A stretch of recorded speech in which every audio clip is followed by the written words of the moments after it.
Hello, and welcome to this episode of My 2020. As we look back on this historic year, most of us will think of how COVID-19 impacted our lives.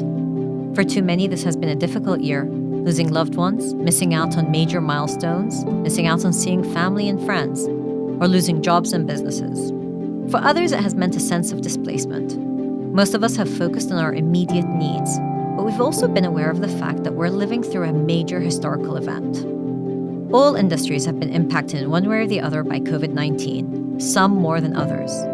The travel industry is perhaps one of the hardest hit from the events of 2020, while aviation witnessed the effects of major changes that few could have imagined. The idea of airports actually closing would have appeared impossible only a year ago. Leaders in the aviation industry have not only had to react to immediate developments, but also rethink how they run their businesses and plan for an uncertain future. I'm joined today with an industry leader who has played not only an instrumental role in aviation, but in the business of major infrastructure projects. Group Chief Executive at Etihad Aviation Group since 2018, Tony Douglas has held senior positions in a number of major companies, including Abu Dhabi Airports Company, Heathrow, and BAA. Tony, welcome, and thank you for joining me today. Thank you. So tell me, how has your life changed with COVID-19? Well, I guess everybody has had a year that they'll never forget, 2020, for all the wrong reasons, I guess, in the main. And you mentioned, Mina, in your introduction, the way in which it's affected the lives of so many people. There's been tragedy, there's been huge personal impact, and, give or take, it's impacted all around the world. And it is, of course, of nobody's making. Aviation has been one of the tougher industries impacted by this. And unfortunately for me, I've been involved in over 30 years of aviation business in one way or another. And of course, during those times, there's been many crises associated to international security challenges. I've been around when there's been SARS and MERS in the past. But COVID-19, I think, has eclipsed all of them because of the impact that it's had. On a personal level, I share openly, there's been a few tragedies within my family during the course of this year. So you put all of that together, and perhaps it will be the year that we'll want to forget for the negatives. But actually, as I've said, I don't think any of us will forget it at all, because it has had such a wide impact. And I think Etihad as a business, of course, has played a key part in the way in which humanitarian flights have been operated from Abu Dhabi. As ever, we've been part of Team Abu Dhabi in making sure that, notwithstanding the problems that we face, that we put all of our positive energy as well in finding ways forward. I guess in the future, when we look back at 2020, we'll probably still remember a lot of the negatives. But I'd also like to think that many of those will reflect on some of the positives, because for businesses, I guess, almost like managing through a recession, it's forced us all to have to go back to basics. It's forced us probably to be far more disciplined in many of the things that we've been undertaking. But it's also probably forced us all to concentrate on the things that really matter the most. And therefore, the old cliches, never waste a good crisis. I don't think Etihad has, albeit we've not had any other option. But also you can learn an awful lot from the negatives. And I think, therefore, hopefully, many of us will come out of this stronger. I'm sorry to hear about you going through these personal tragedies. And at the same time, you had to make some very important work decisions. How did you balance between going through your own personal stresses and having to go through major changes at Etihad and watching all the fallout for the industry? Well, I think it's the same for just about everybody. There's times in your life when things occur that have quite a negative and seismic impact. And that's happened to me during the course of this year on more than one occasion. But it's life, I guess. It happens to everybody. And I think, one has to put things into perspective, because whilst COVID is a global challenge, the one thing I can confidently predict is there will be an end to this particular problem. I've absolutely, of course, no idea when that will be, but I can predict that that will be a point in time that we'll celebrate. And therefore, I think the objectivity of putting things into kind of perspective is probably important for all of us. And I think, the responsibility for leaders, for all of us, is to be able to handle with a certain degree ambiguity.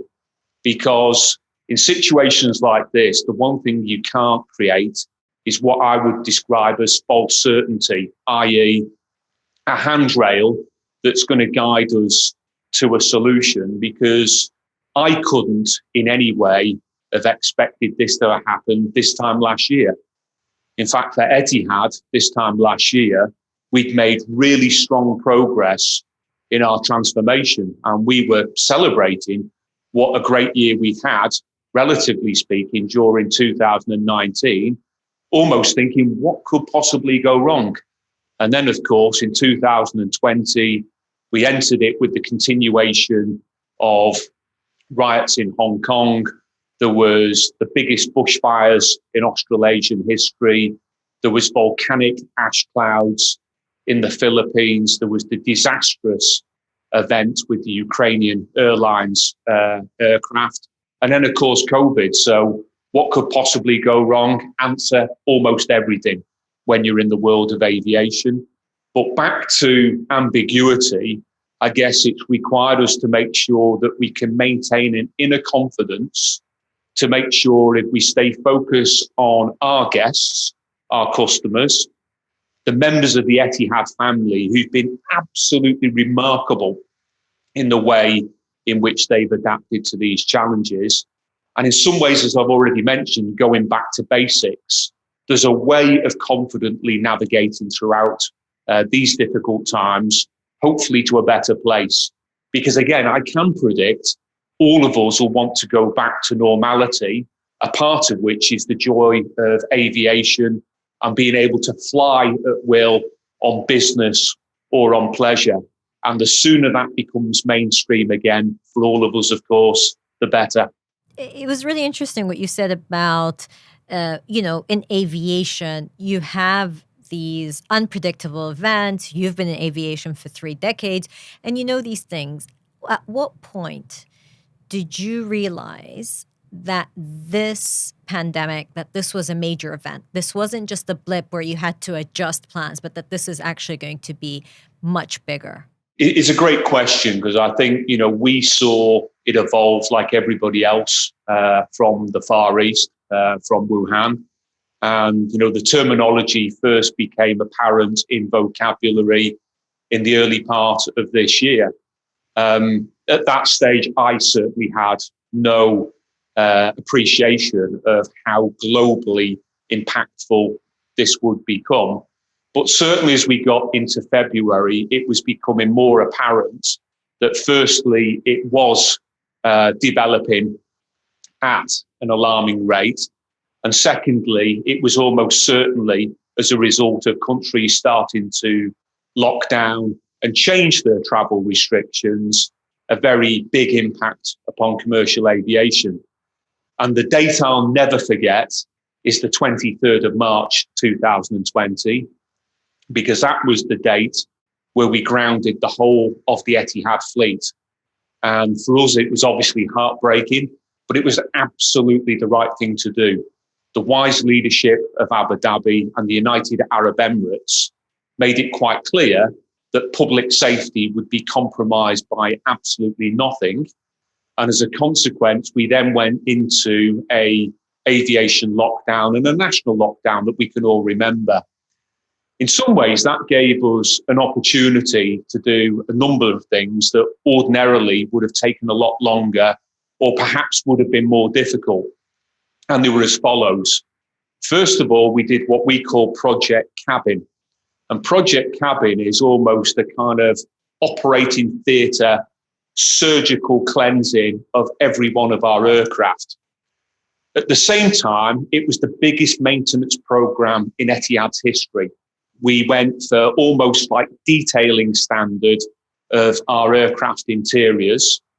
And the second project we did was around Etihad wellness. So we created a completely different product that when the world came back to flying would give our guests every confidence in flying with Etihad because it had the highest standards when it came to personal well-being and wellness anywhere around the world. Over and above that, what we also got involved in was a huge focus on flying cargo, because at that time, there was obviously a lot of protective equipment and pharmaceutical materials that needed to be distributed globally. But with many aircraft fleets being parked, that was becoming harder and harder to achieve. So Abu Dhabi and Etihad played a big part in connecting the world from both a humanitarian point of view, but also in making sure that global trade wouldn't be impacted as heavily as it was in other sectors, obviously with commercial flying restrictions. And finally, what I think was the wisest thing for us to have done is the day after we stopped flying, we looked at Project Restart, because in aviation, it's a lot harder to restart one than it is to actually slow one down. So we knew exactly how we wanted to get the fleet back up and running off the back of the cargo flights that we already had in service. We were flying cargo in the belly hold of our 787 Dreamliners in particular, and then we slowly built it out. So I guess what I'm trying to say is it was a constantly evolving situation, and it became really clear as we got to the summer months that what was being forecasted internationally in the first quarter of this year for maybe some signs of recovery in the later parts of 2020, everybody was starting to expect that to get moved much further out. And I think by the summer, it was dawning upon the whole of the industry as we started to see second spikes occur elsewhere in the globe, as well as many more restrictive travel policies come into play, that quite frankly, rather than just simply hoping that this is going to go away, is almost embracing the situation that it's unlikely to go away anytime soon. And therefore, how one accepts and then adapts to it is the key. And I'd like to think that Etihad, the people within the Etihad family in particular, have gone about that in a very, very mature and business-like way.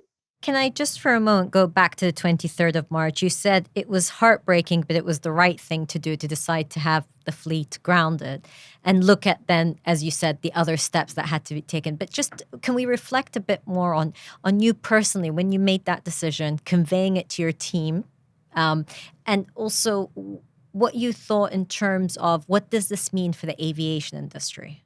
It really was, as I used the terminology, heartbreaking to see aircraft, all of our aircraft on the ground at the same time.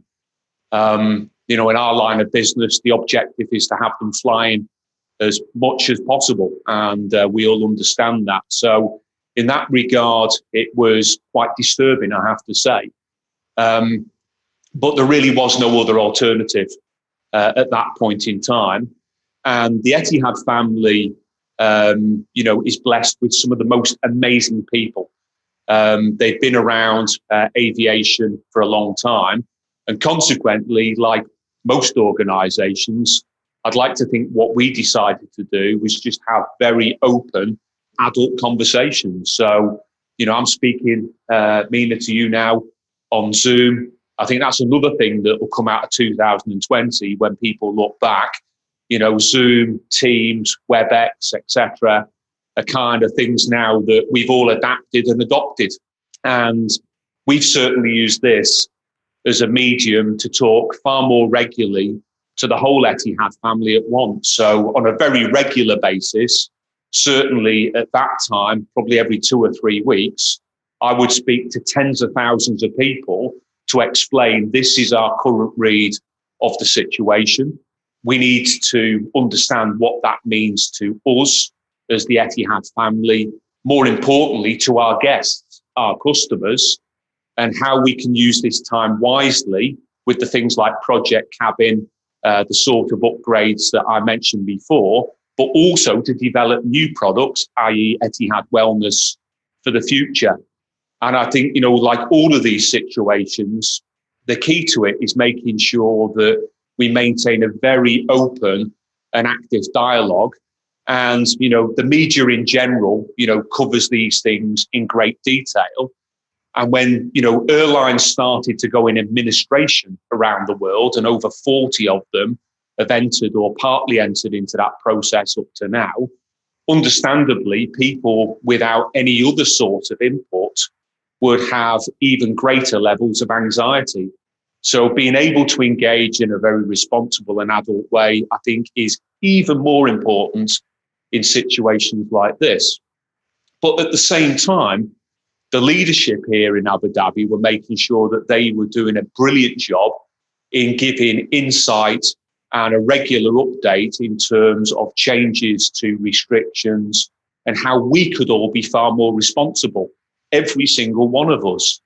And Etihad's family volunteered for all manner of things. So we've had thousands and thousands and thousands of people from Etihad working in call centres, supporting the medical world, supporting meal deliveries, and many other things, because I'm a firm believer that when you've got a big complement of very talented people, the other thing to do wherever possible is to keep them busy. And there's no better way of keeping busy than public service. So it's been just an incredible year, as I think I've already said, in the main for all the wrong reasons. But I think in what I've just said, there's a whole bunch of positives that we can probably take out of this as well, particularly in terms of public service and helping others. Can I ask you, what was the most difficult decision you had to make this year? I could probably talk for longer than we've got available, unfortunately, in response to that question.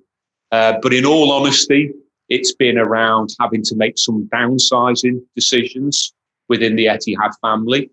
I think you'll have seen there's been announcements almost on a daily basis from airlines all around the world in regard to a fight for survival and the need, therefore, to adjust size and posture. And of course, we're not immune to that. We've had to take responsible decisions. And part of that means that Etihad's looked at its strategy, will adopt what I would describe as a mid-sized carrier approach now.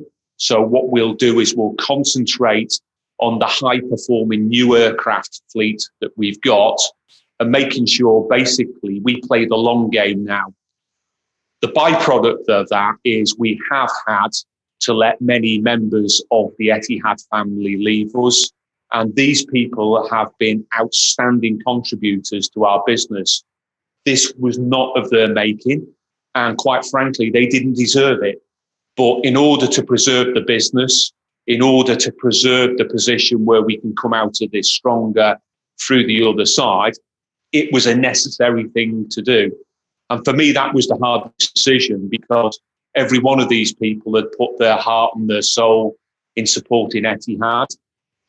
These people all have families, and, personal tragedies were impacting, many people at the same time as well, inevitable as sadly as it is, but also to our guests, because there's people all around the world that have relied for decades now on the availability and the ease of flying around the world to be connected to their family and their loved ones. And I'm sure you can probably imagine the number of letters, emails, correspondence that we receive with people almost pleading for us to be able to get back to normality so they can go about their daily lives, connect with their families. There's been medical related requirements, people whose parents are sadly terminally ill. But when you're at the wrong side of the world in a situation like this, what was already difficult just got a whole lot worse. And of course, our business, a customer service focused business that it was always providing part of that connectivity. And for me, those are some of the hardest things in a situation like this. And your biggest learning from this year? I guess the biggest learning in some ways reinforces things that all of us probably intuitively already know. I'd like to think I certainly already knew. One is stay positive, because in the scheme of things, life can get an awful lot worse than this. So I think stay positive is the key outlook. I think it's a state of mind, but it's important to have running through the veins of any business and any big group of people, be they part of the Etihad family or, of course, more broadly. And the other one is what I referred to slightly earlier, and that's be able to embrace ambiguity, because the world isn't getting any easier. The complexity of what we face at the moment, we've seen different variations of in the past. And I think the trick to it is making sure that we're not grasping false assumptions to create certainty where certainty doesn't exist. And if you look at aviation, back to my earlier comments, back in Q1 of this year, around the end of March time, the global economists, many of the big airlines around the world, and some of the other well-informed commentators were saying that they believed that aviation would get back to 2019 equivalents by probably 2022. So the dip would be from 20 out to 2022. Here we are now at the back end of this year, and most of the same commentators have projected it further out, i.e. a recovery to 2019 equivalents to 2023. Some of them are going into 2024. Now, I guess the point I'm trying to make here is nobody really knows. My crystal ball is no better calibrated than anybody else's. In fact, I quite often joke with my colleagues here, I only realized this year the only thing I was able to predict was a winter. And then I realized my crystal ball I'd bought from the snow globe shop. And of course, that's all it had inside it. The point is, the ambiguity of the situation means that we have to adapt and adopt to the impact of COVID being part of the new norm. And I think as technology in particular has evolved very quickly in this space during the course of this year, we've seen the way that testing has been available now on an industrial scale. It's a lot faster. It's a lot more economically viable. And of course, vaccines now becoming part of the solution as well. There'll be combinations of those that when we adapt and adopt them into the way in which travel will resume, I think we'll look back and say, actually, from a wellness point of view, we've been able to take a lot of positives from this as well. Etihad will have a very important role to play in flying vaccines around the world. You're part of an important Abu Dhabi initiative. So to what extent do you see your role as part of the solution and our ability to go back to some sort of normalcy? Well, I think Etihad, certainly from an Abu Dhabi and supporting more broadly the United Arab Emirates, has actually got a really important role. And maybe if I take a step back, earlier this year, I and a number of my colleagues within aviation in general were predicting the equivalence of a wellness certificate or a wellness visa or some form of electronic statement that would attest in the future whether you had been tested appropriately and or vaccinated. And the reason why I was speculating that way back in March time is if we look back at, terrible tragedies in the aviation world historically, Lockerbie would be sadly one example, 9/11 would be another, albeit there are a whole bunch of others that I could cite as well. After that, there were changes to security protocols that over time got adopted on an international level. So, for example, in the security world, whole baggage screening, i.e. all suitcases get x-rayed or scanned. Ditto after the liquid bomb threat of 2006, liquids were restricted in hand luggage and so on and so forth. And over time, that got adapted on a global level.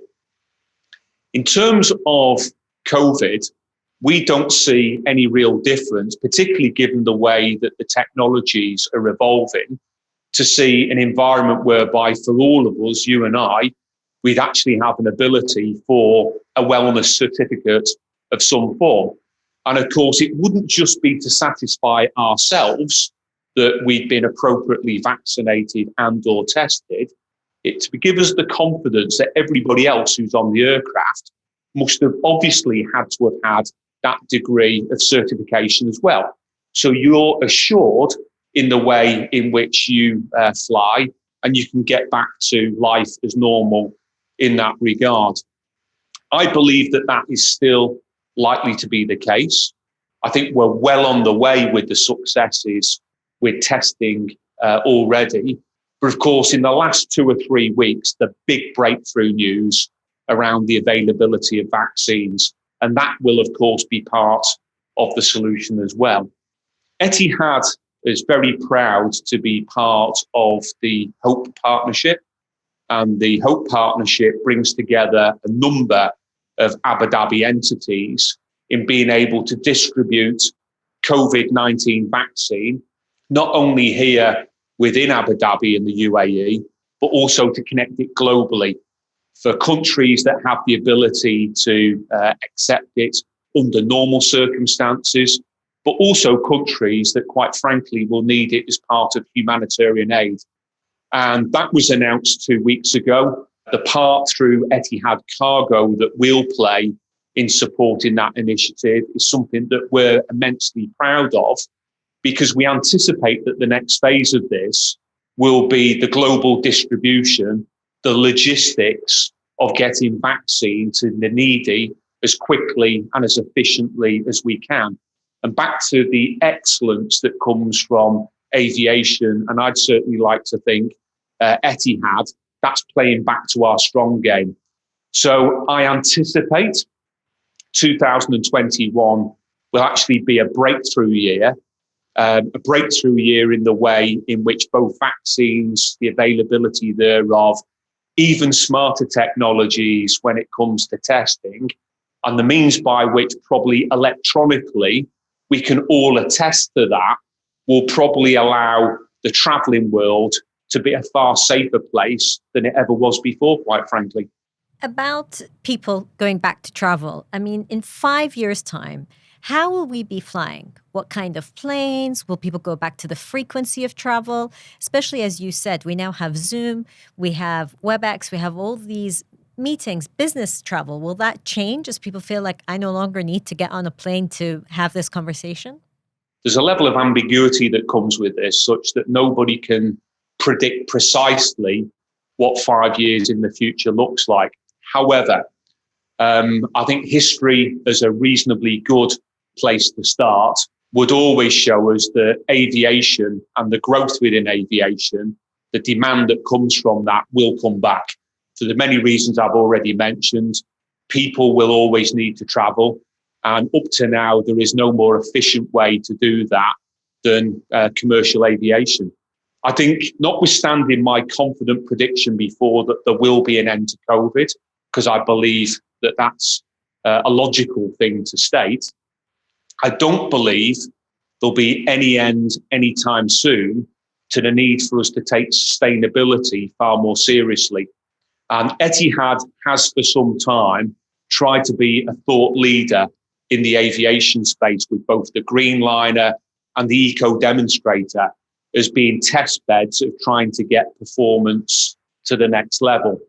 And the reason why I reference this is I think more people will want to travel in a responsible way when it comes to the environmental impact that aviation has.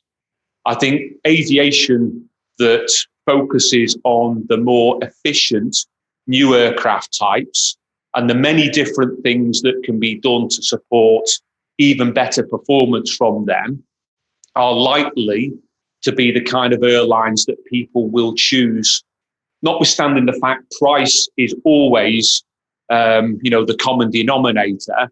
But I think going forward, people will look to demonstrate a more responsible approach when they've got the ability to choose, and choose well if it comes to Etihad, because of our sustainability credentials and the effort that we'll continue to put there. So as the world has always done, it'll continue to change. It won't all be bad. And I believe that there'll be a lot of positives, even out of a difficult year like 2020, that in the future we'll probably look back on. Thank you so much, Tony. My very last question for you as we close this very insightful conversation. What are you personally looking forward to in 2021? First thing, I'll say tongue in cheek, the end of 2020. I think I probably speak on behalf of a big part of the world's population in that regard. I guess I'm looking forward to people being less anxious around COVID. And I genuinely think we're already seeing signs of that now because of vaccines and many of the other measures that are coming into place. And I think the minute anxiety starts to ease, I think everybody will then be able to grasp upon how we get back to the resumption of normal life. And that's the thing I'm looking forward to more than anything else. I'm also looking forward to perhaps giving the Etihad family a little bit more certainty than we've had during the course of this year. And whilst that's never going to be something that's cast iron or, absolutely 100% guaranteed, nonetheless, I think hopefully 2021 will allow us to give a little bit more positive direction of how we're going to recover during next year. And inshallah, 2022 come out of this in a far better place. Inshallah. Thank you so much for your time. And I wish you all the best. I wish Etihad all the best. Thank you. Thank you for listening to My 2020. I've been your host, Mina Al-Arabi. This podcast was produced by Arthur Edison and Aisha Khan. If you enjoyed this episode, please subscribe to the series on your preferred podcasting app. Please also continue to follow our podcasts and reporting on thenationalnews.com.